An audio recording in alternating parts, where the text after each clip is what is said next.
반갑습니다. 반갑습니다. 예.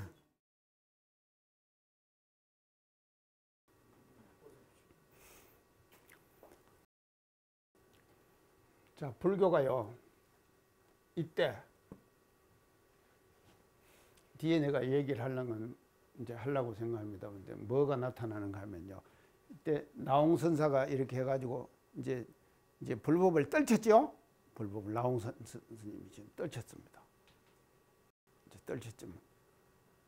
또 나홍선사와 같이 활동했던 그 시대 스님이 하나 있는데 그 스님이 누굽니까? 역사에서 다 배웠어요. 예? 무학대사요? 신돈.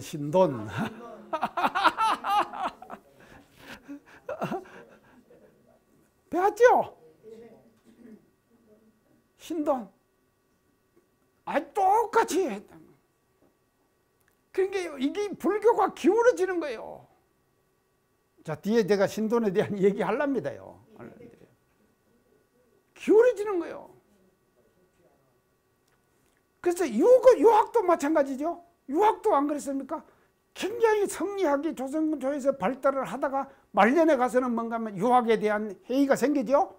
그 생긴 회의가 뭐로 나타납니까? 유학에 대한 회의, 그것이 뭐로 나타납니까? 실학이죠. 실학. 이건 뭔가 하면 이론 유학에서 실제 유학으로 가는 거예요. 이렇게 가는 것이거든. 이게 이제 다 지금 마찬가지입니다. 이게 역사의 그 수레바퀴 속에서 전부 다 이렇게 돌고 도는, 극하면은 변해요. 이게 우주의 진리죠. 극하면은 변한다. 불교가 극했잖아요.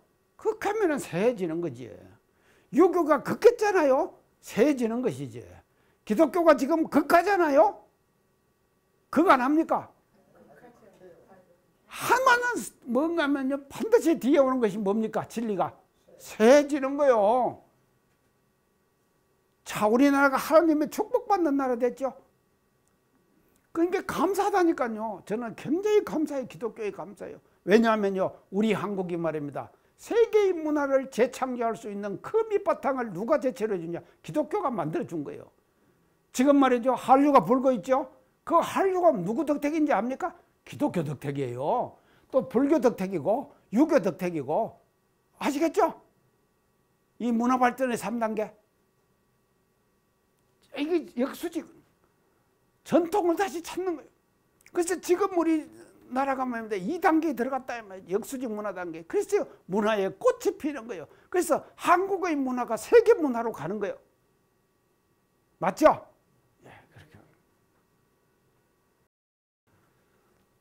지금 말이 흘러갖고 지금 딴 데로 가가지고 지금 여기까지 지금 왔습니다.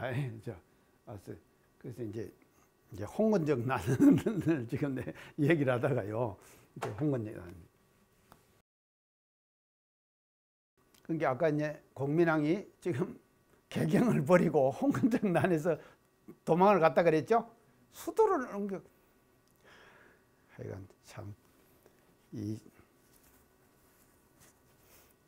잘 지켜야 하는데요. 우리나라 6.25 때도요, 이승만이 다 아시죠? 이제 한 거, 그런 거 보면요, 진짜 비겁해요. 우리가 근데 이제 기적이 일어나요. 근데 나홍스님이 이때 어디 계셨던가 하면요, 황해도 신광사에 계셨다 그랬죠. 신광사요. 여기 이제 계시는데. 그게 이제 홍건적 난이 일어나갖고는 공민왕은 지금 이제 남쪽으로 안동으로 피신을 가버려 버리고 지금 이렇게 된 거예요. 다 이제 이렇게 됐는데, 이 지금 나홍스님이 말입니다, 신광사를 딱 지키고 있는 거예요. 그러고는 그 자리에서 제자들에게 참선을 지도하고 또 설법을 하고 꼼짝 안 하고 홍건적 난에서도 그렇게 하는 거예요. 그렇게 하니까 홍건적들이 와서 보니까는 자기들이 제대로 왔는데 말이죠, 스님이 그냥 의연하거든요. 그러니까 이제 홍건적들이 뭔가 하면요, 어떤 생각을 하는가, 저 양반 진짜 대단한 분이구나. 이래가지고는 감명을 받아가지고는요, 법당에 가가지고 향을 사르고 참배를 하고, 이 도적놈들이 참배를 하고는 그러고는 갔어요. 자, 가고 났는데, 그렇게 이제 가고 나니까는요, 대중들이 말입니다. 아이, 왕도 지금 개경을 버리고 홍원전을 피해서 저건 저 남쪽으로 안동으로 가버리고 했는데 우리가 이 신광사를 계속 이렇게 있어야 되냐. 오늘은 저렇게 저 사람들이 했지만 다시 저 사람들이 쳐들어와서 우리들을 이걸 이제 몰살시킬 거다 하는 대중의 여론이 들 거 아닙니까? 맞죠? 그렇게 될 거 아닙니까? 그 절에 있는 모든 대중들이 말입니다. 그러고는요, 우리 지금 나홍선사한테 가가지고 우리 피난 갑시다 하고는 좋아되는 거예요. 대중들이 피난 가자고. 이때 어째야 되겠습니까? 참 이거지. 6.25 때도요, 우리 6.25 때도요, 이 총부를요 정산종사님이 끝까지 지키셨거든요. 들으셨죠? 다요? 다 들으셨죠.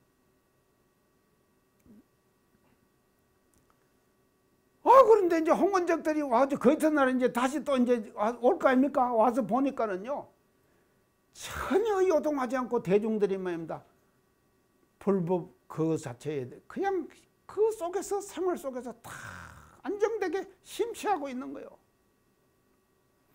근데 이제 대중들이 이제 그렇게 하니까는 이제 왜 지금 나홍스님이 그렇게 이제 피난을 안 가고 신광사를 계속 지켰는가 하면요, 저녁에 꿈을 꿨대요. 나홍스님이요. 꿈을 꾼데 신인이 나타났어요.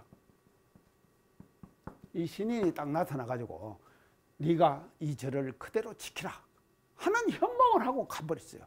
그러니까는요, 이 지금 나홍스님은요, 이 지금 꿈에 신인으로부터 현몽을 받았잖아요.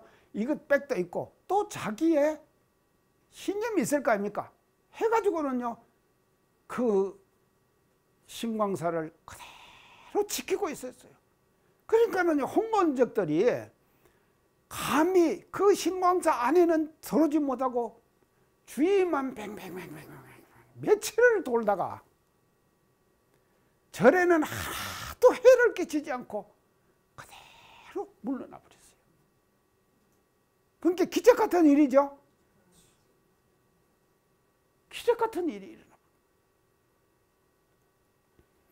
이런 일이 일어나고 나니까는 공민왕이 자기는 개경을 버리고 저 안동까지 갔다 왔잖아요. 이게 이 얘기를 다 들었을 거 아닙니까? 공민왕이 말입니다. 나홍스님을 다시 보게 되는 거예요. 그래서 나홍스님을 이제 자기가 이제 그렇게 청거를 해가지고 설법을 시키고 이제 그렇게 했는데, 진짜 우리 고려의 기둥이구나 이렇게 해가지고 이 나홍스님한테다가 직함을 내립니다. 공명이요, 직함을 내리는데 그 직함이 얼마나 긴지요. 한번 직함 그 이름을 내가 다 댈게요. 자, 처음에 이제 공민왕이 이제 나홍스님한테 직함을 내립니다. 근데 이제 왕사는 왕의 서성이다 이 말이죠. 왕사 앞에다가 이제 제일 처음에 왕사, 대조계종사,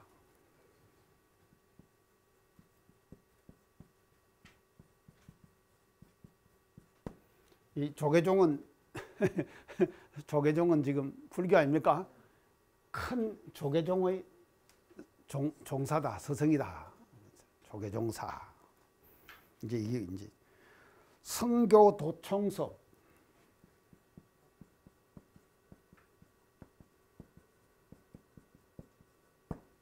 아직도 이제 직함 이름이에요. 성교 도청섭. 이거는 선은 베풀 선자거든요. 선과 교를 도청 다 총섭하는 선과 교를 총섭하다. 이 선은 뭔가 하면요, 선종이에요. 교는 뭡니까? 교종. 예. 그래서 우리나라의 고려만 하더라도요, 보조국사 의천은 선종이었죠. 또 교종은 보조국사 의천이 아니라 교종은요 대각국사 의천, 대각국사 의천, 그것이 교종이었죠. 그래가지고요, 우리 지금 그 한국의 불교는 참 현명한 불교예요. 중국의 불교는 부분적인 불교였어요. 아, 이게 또 이제 설명하자면 이게 지금.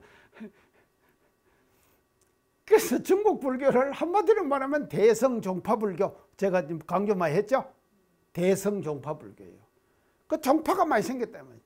근데 그 종교를 한국은 받아들이면서 선종과 교종, 이게 나눠져 있었잖아요, 중국은요? 이거를 아울러라고 하는 거예요. 아울러라고 하는 거. 이게 뭔가 하면 한국의 불교였다 이 말이죠. 그러니까 한국의 불교는 아주 불교를 지혜롭게 받아들이는 거예요.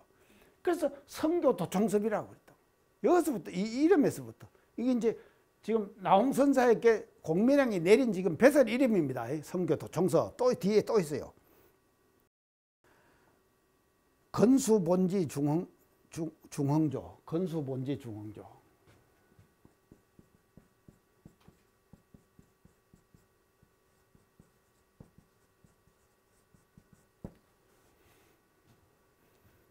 본질을 부지런히 닦아요. 본질을 부지런히 닦아는 이제 중흥조다 이 말이죠. 하다 이름 진짜 거창하죠. 이게 지금 이제 보조국사에게 공민왕이 내린 직함 이름이에요. 건수본지 중흥조 또 있어요 뒤에요.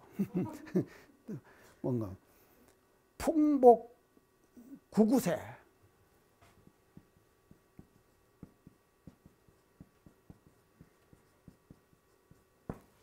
풍복 구구세. 복을 풍족하게 하고 나라를 이롭게 하는 거예요. 나라를 이롭게. 나라를 이롭게 한다. 그리고 이제 마지막에 본제종사. 본제 존자.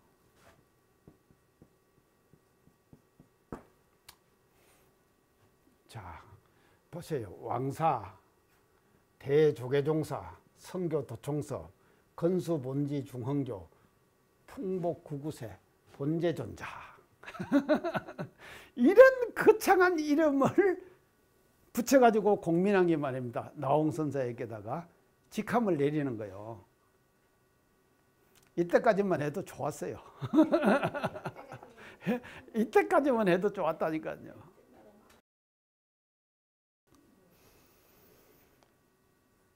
자, 이렇게 이제 내리면서, 벼슬을 내리면서 이 공민왕이 나홍선사에게 불교 중흥을 부탁합니다. 불교를, 그래도 끝까지 불교예요. 그러니까요, 불교 중흥을 부탁하는 거예요. 이미 이제 불교는 그런 게 세태기에 지금 접어들었거든요. 세태기에 지금 접어들었는데, 이제 불교 중흥을 부탁합니다. 자, 그러니까는요, 이제 지금 나홍선사가 어디로 가시는가 하면요, 순천 송광사를 한번 들리세요. 순천 송광사. 송광사를 왜 들리십니까? 고려 시대에 송광사가 말이죠, 국사가 16국사가 났잖아요. 그렇죠? 그래서 성보사찰 그러죠. 자, 이제 우리나라 삼보사찰이죠. 이제 불보사찰 통도사, 법보사찰 해인사, 성보사찰 송광사. 예. 근데 송광사를 왜 들리는가 하면요, 이런 거창한 직함을 받았으니까 모든 국사들이 16국사가 다 송광사에서 법을 펼쳤거든요. 그러니까 그걸 안 갈 수가 있겠습니까? 그러니까 우리가 왜 송광사를 들리는가 아시겠죠? 송광사를 잠깐 들려요. 그래서 들리고, 그 다음에는 이제 이 지금 나홍 스님이 이제 마지막 원력을 펼친 곳이 어딘가 하면요. 회암사예요. 회암사. 이제 회암사.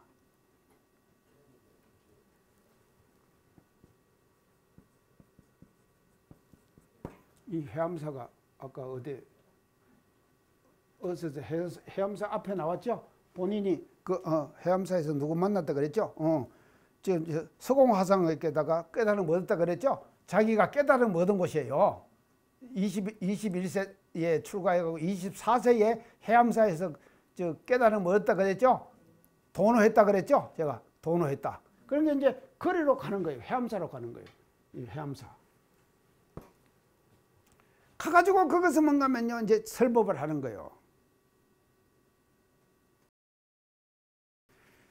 이게 이제 설법을 하는데, 그게 이제 그 해암사를 이제 그렇게 이제 설법을 하면서 이제 고려 불교를 중흥시키는 일을 이제 이 해암사에서 이제 적극적으로 수행을 하는 거예요. 그래서 이 해암사에서 중흥불사를 일으키요. 해암사에서 중흥불사를 일으키는 거예요. 이제 해암사에서 이제 이 지금 나홍 스님이 중흥불사를 일으킵니다. 그래서 이제 이 해암사에 중흥불사를 하는데, 어떻게 중흥불사를 이제 하니까는요, 사람이 많이 모여들어 버리는지. 이 당시에는 이제 불교 국가니까요, 뭐 이제 한참 제일 많을 때 해암사에 모인 스님이 수가 얼마인가 하면요, 3,000명이 모였답니다. 3,000명이 모인 거예요. 그러니까 3,000명의 스님들이 말입니다, 해암사에서 이제 나홍 선사를 바라보고 그것을 지금 수도하고 공부하는 거예요. 서성 삼고 공부를 하는 거예요. 그러니까 대단하죠. 엄청난 해상이 벌어져 버렸잖아요. 해암사가 말입니다. 근데 마지막에 이 중흥불사를 마칠 때 사람들이 어떻게 해암사로 많이 모여드는지 나라의 관리들이 나와가지고 산문을 막아버렸어요. 못 들어가게. 못 들어가게 막아버렸다니까요. 그만 모이라, 그만 들어가라고. 이럴 정도로 말이죠. 수많은 사람이 나홍선을 향해서 모여드는 거예요. 자, 이렇게 모여들면은 반드시 어떤 세력이 생기겠습니까?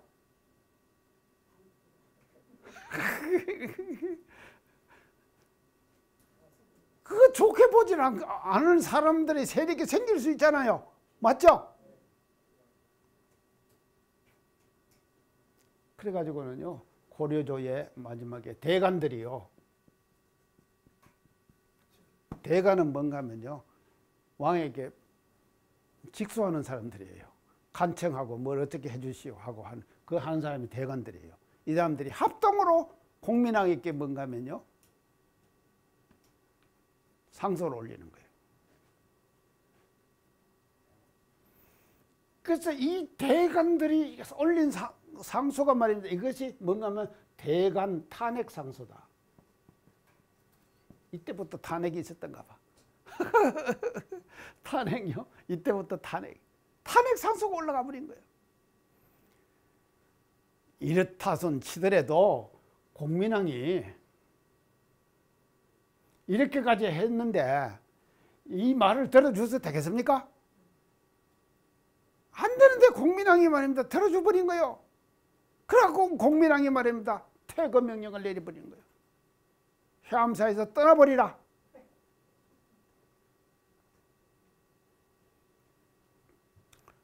자, 이 명령을 받고는요, 하늘이 무너지는 것 같을 거 아닙니까? 그래서 어디로 가면 그 중흥불사를 마치고 말입니다, 어디로 가려고 하는 거예요? 밀양 형원사로 가려고 이제 말을 타고 출발을 했어요. 출발했는데 이미 말이죠, 57세 된 이 나이에 몸의 병이 깊었던가 봐요. 갖고는 밀양까지 못 갑니다. 어디 간가 하면요, 여주 신력사 있죠? 신력사 들어보셨죠? 신력사. 여주 신력사에 도착해요. 나홍스님이요. 그래서 여주 신력사에 도착해가지고 그 신력사에서 법상에 올려가지고 마지막 설법을 해요. 마지막 설법 어떻게 하냐면 내가 오늘 여러분들에게 열반상을 보이겠다 하는 설법을 법상에서 하는 거예요. 나홍스님이 57세 됐습니다. 그리고 이제 상심이 깊었겠죠. 그렇게 잘하는 사람이 말입니다. 이 퇴출 명령을 내리니까 왕이 갖고는 그냥 돌아가셔버려요. 그래서 열반상을 놔두지. 신력사에서 열반상을 놔두는데 들리는 얘기가요.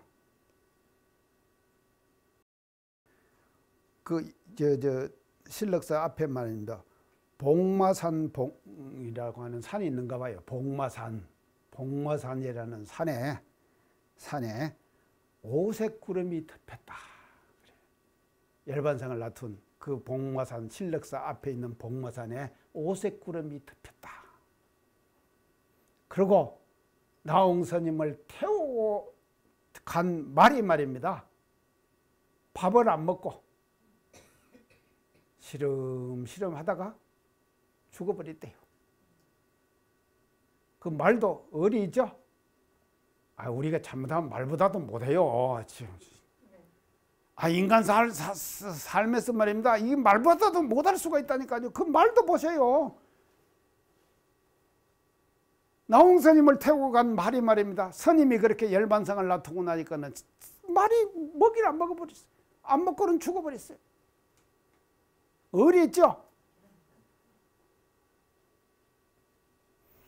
자, 이런 분이 이제 나홍입니다. 나홍인데, 이 나홍의 법을 누가 있는가 하면요. 나홍선사의 법을 누가 있는가 하면은, 나홍선사의 법을 이은 분이 누군가 하면요. 무학대사예요. 무학대사. 들어보셨죠? 무학대사. 자, 무학대사가 누굽니까? 어떤 사람입니까?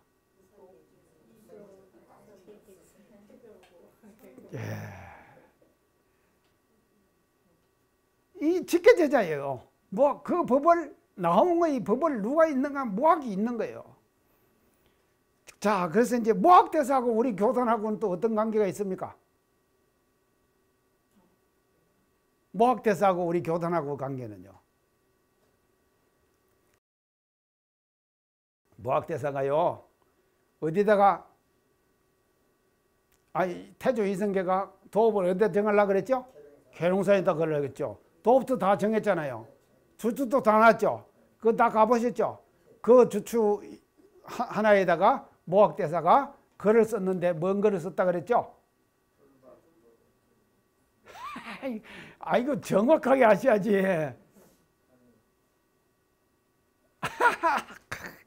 그 주춧돌 하나에다가 말입니다. 지금도 있어요. 그 주춧돌이요. 어떻게 썼는가 하면요.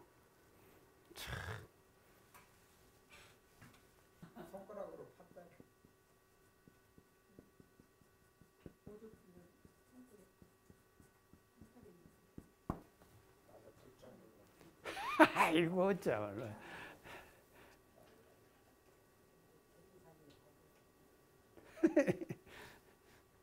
진짜 못 썼어요. 글쎄요. 나도 못 썼지만도 자, 이게 뭐니까? 부처의 마루는 부처 박이다. 이게 뭔 말입니까? 그거는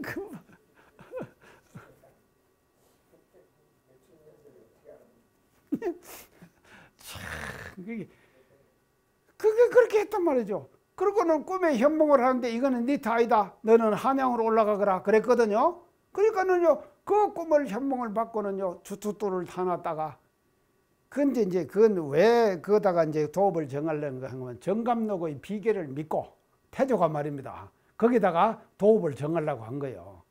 근데 사실은요, 도읍이 될 만하지만도 계룡산이 진짜 멋지죠. 계룡산 상봉은요, 진짜 멋대가리 없어요. 계룡산 상봉은. 근데 계룡산이 왜 명산인지 하면요, 계룡산 뒤에 보면 삼불봉과 연천봉이 뒤에 숨어 있어요. 근데 그 삼불봉과 연천봉은 엄청 아름다운 산이에요. 삼불봉, 연천봉 가보셨어요? 아이고, 또 그것도 안 가봤네. 이 가볼 때 많네.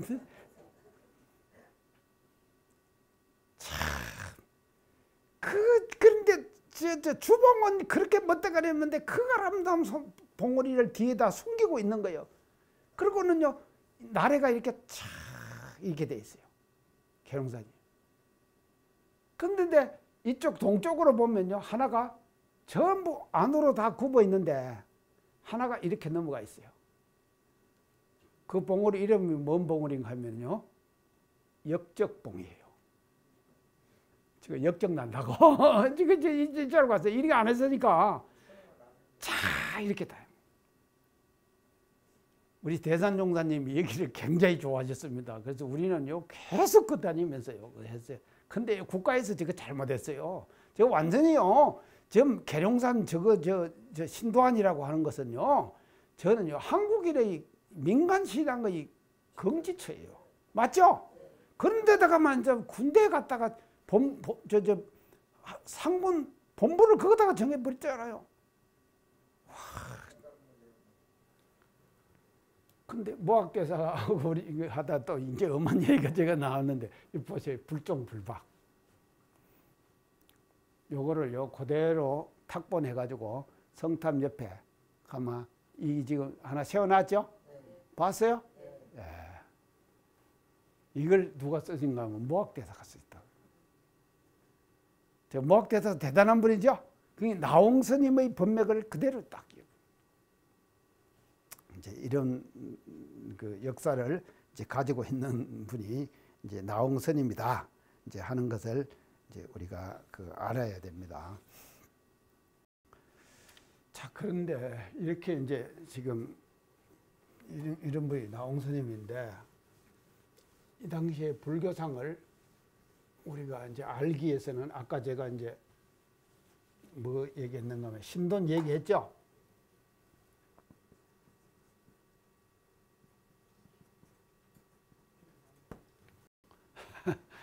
이 사람도요, 이제 신돈도 이제 나홍 스님하고 이제 아주 이제 동일연대예요. 이제 동일연대 인물이에요. 신돈이요.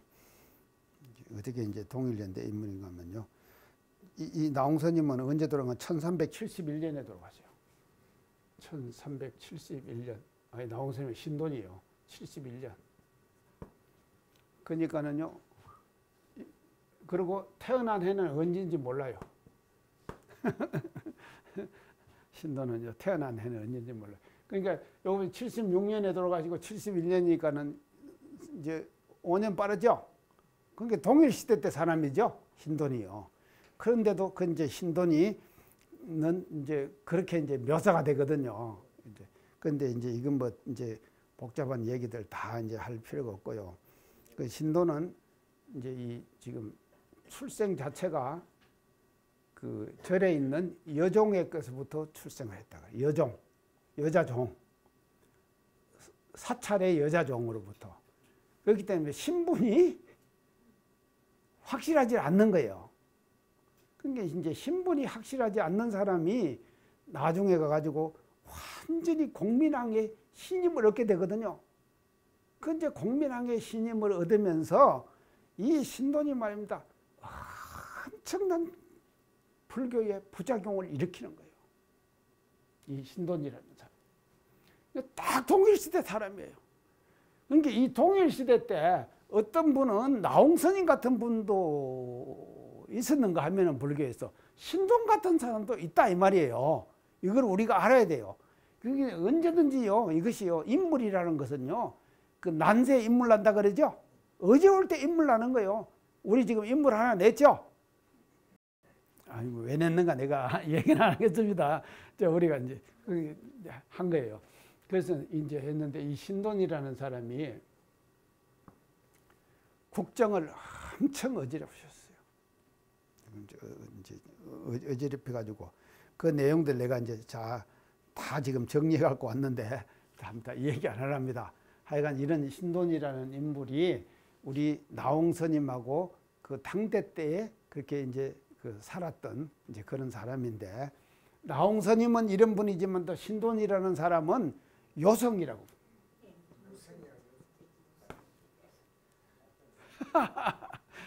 요성이라고. 근데요, 참 종교 성직자가요, 정권과 결탁되면요 반드시 타락해 버립니다. 맞죠? 정권과 결탁.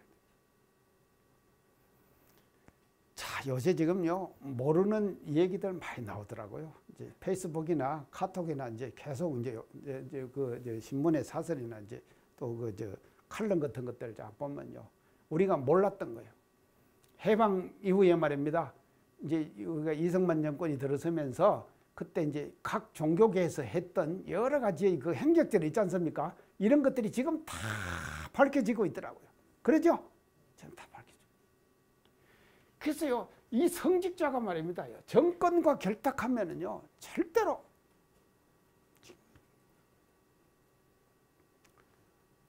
내가 이제 얘기는 이제 안 하는데, 하여간 제가 숭실대학에서 누구 이제 어느 기독교 목사 한 분, 아주 이름만 들으면 다 아는 목사, 그 이제 가서 내가 그분 그 강의 잘하는 점을 이제 20분간 내가 발표를 했거든요. 했는데 하여간 내가 그 얘기 이제 안 하랍니다. 그래서 절대로요, 성직자는요 정권과 결탁하면 절대로 안 된다. 결탁하면은 이제 망한다. 그 이제 전형적인 예가 이런 사람들에게서부터 있는 것이고, 지금도 이 시대도 말입니다. 이 시대도요. 이 시대도 지금 말이죠. 그런 같은 현상이 일어나지 말라는 법 없잖아요. 맞죠? 지금도 마찬가지. 일어날 수가, 얼마든지 일어날 수가 있는 거다 하는 것을 우리는 이 신돈과 나홍 스님을 우리가 이제 배경으로 해가지고 종교가의 어떤 그 이제 모습, 이것이 어떻게 해야 될 것인가 하는 것을 이제 정리를 하고 이제 넘어가야 될 것 같습니다. 자, 이제 나홍 스님에 대한 얘기는 이렇게 이제 이 정도 하고요. 그 다음에 토굴가 그랬죠. 이제 토굴.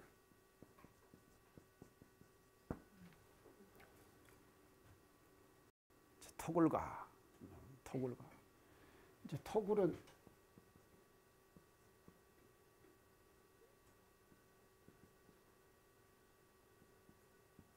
굴인가요? 토굴. 이게 이제 토굴인데, 이 굴에는요,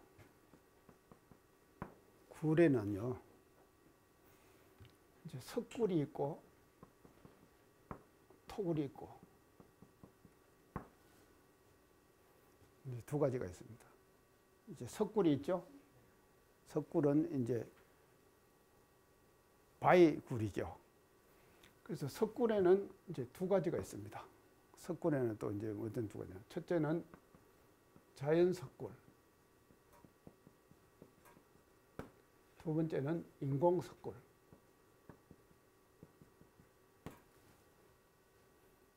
자연석굴, 인공석굴. 토굴도 이거 말이죠. 자연토굴, 인공토굴.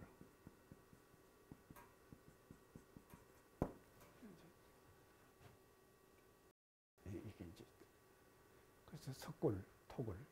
그래서 우리나라에서 자연석굴에 유명한 데가 어디입니까? 석굴하면 인공석굴이죠. 석굴하면. 예? 많죠. 강원도 가면은요, 석류굴 들어봤죠? 그런 동굴, 또 뭐 저 종류석 이런 거 들어봤죠? 그 이제 그 석굴에서 물이 내려오면서 서서히 맺히고 갖고 종주석이 이렇게 이제 위에서도 종류석이 자라고 밑에서도 떨어지면서 또 이제 자라고 그러죠. 죽순이요. 이게 뭔가 자연석굴이죠. 자연석굴. 그런데 이제 그런 자연석굴이 있는가 하면은 또 인공석굴이 있죠. 그 인공석굴은 사람이 만든 석굴 아닙니까? 자, 사람이 만든 석굴의 원조가 어딘가 하면요. 인도예요. 전에 이제 한번 인도의 석굴군 한번 얘기했죠. 아잔타. 첫째는 아잔타. 두 번째는요. 아주 유명한 인도의 석굴. 인공석굴. 엘로라.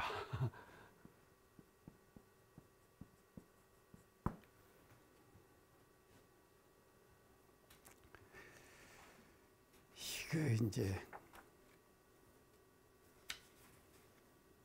아잔타 엘로라. 이게 아잔타는요. 아잔타 석굴은요. 이제 지금 참 여기 이거 아무도 안 가봤죠?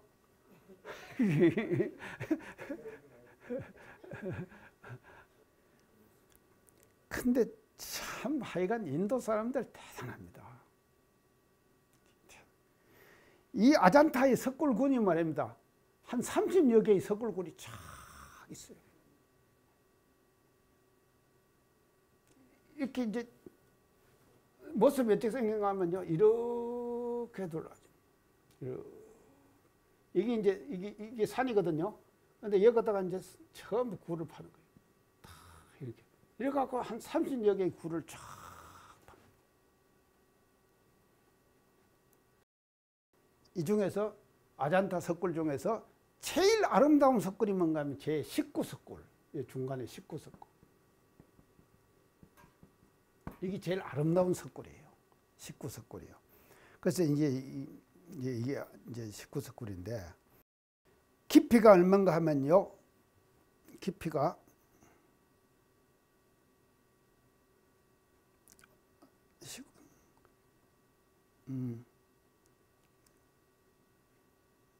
20m예요. 20m 파고 들어가는 거예요. 그러면 이것만 파고만 들어가는 하면요.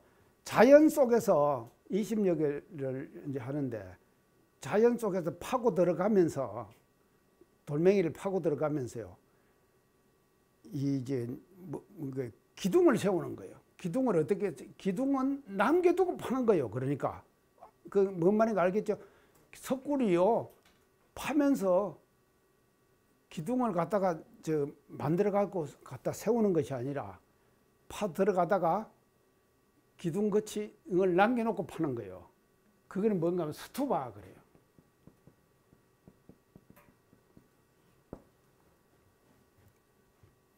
이것이 몇 개가 있는가 하면 28개의 스투바가 있어요.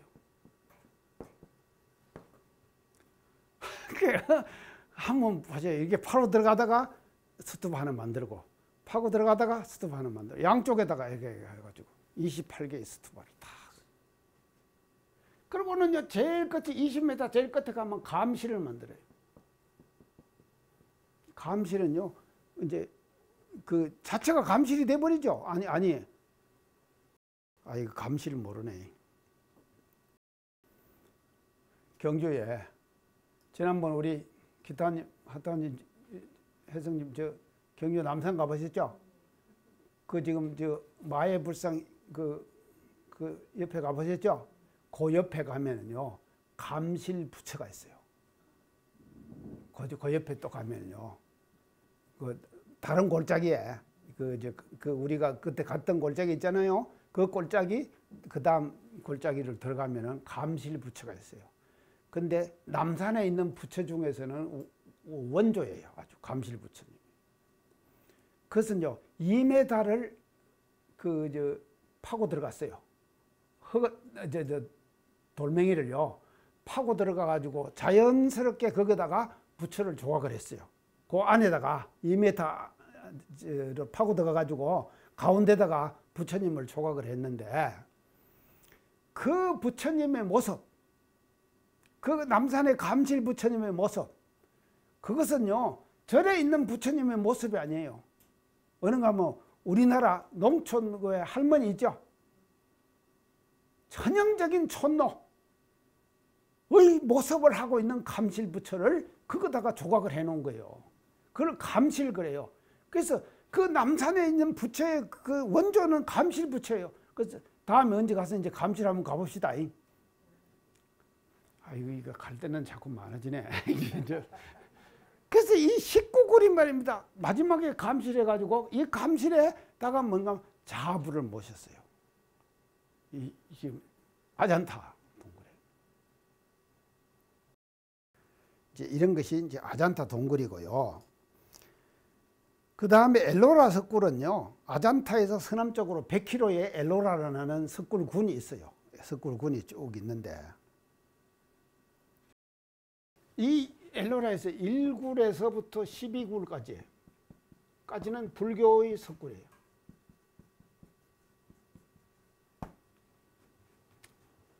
(1굴에서 12굴까지는) 불교의 석굴이에요.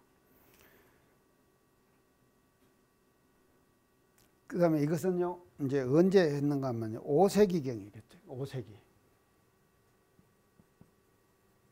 5세기경에 이제 이걸 만든 거예요. 이제 석굴군이 이제 그 다음에 두 번째는요, 13굴에서 29굴까지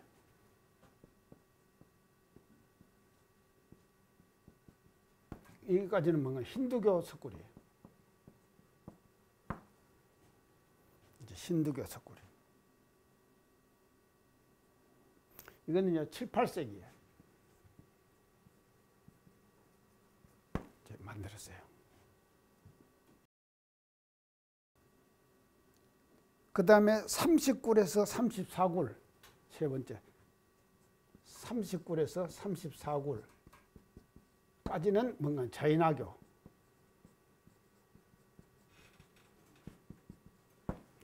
석굴이에요. 이제 이거는 언제 이제 했는가 하면요, 그 뒤에 이제 지금 이 뒤에, 그러니까 이제 8세기에서 13세기, 8세기에서 13세기에 이제 조성된 석굴이에요. 자, 그러면요, 이게 불교, 힌두교, 자인화교, 이 3교의 석굴이 엘로라 석굴 속에 다 있어요. 그런데 여기서부터 이렇게 가면서 변천이 보면요, 자꾸 더 웅장해져요.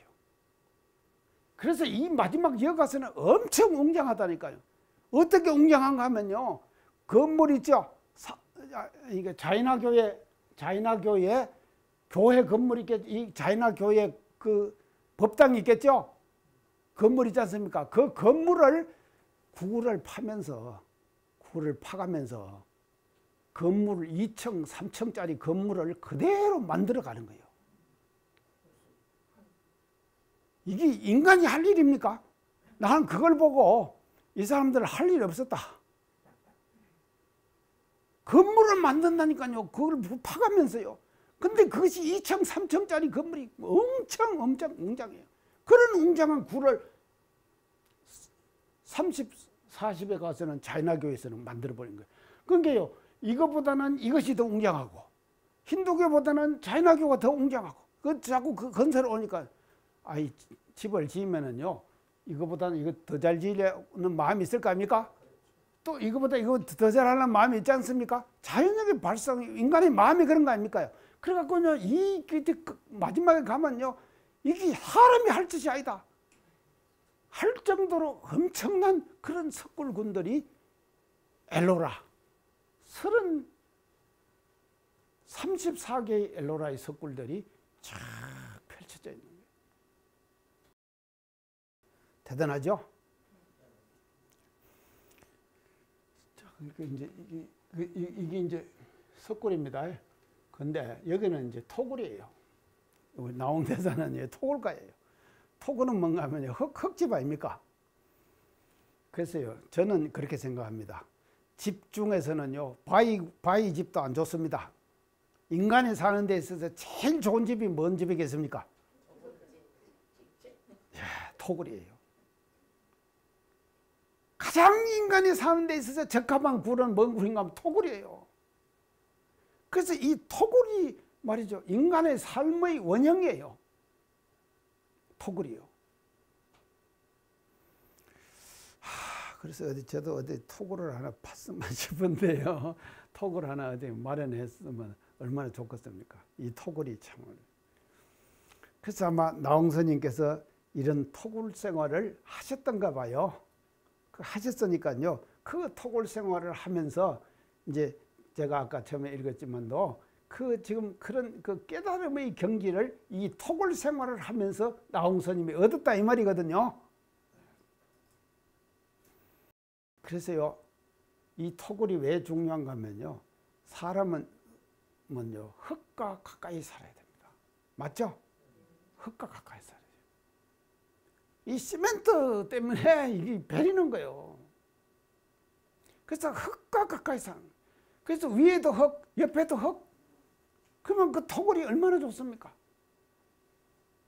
자, 그래서 우리 나홍스님이 정말로 행복한 이런 토굴에서 깨달음을 얻으셨기 때문에 이 토굴가를 지으신 것이거든요.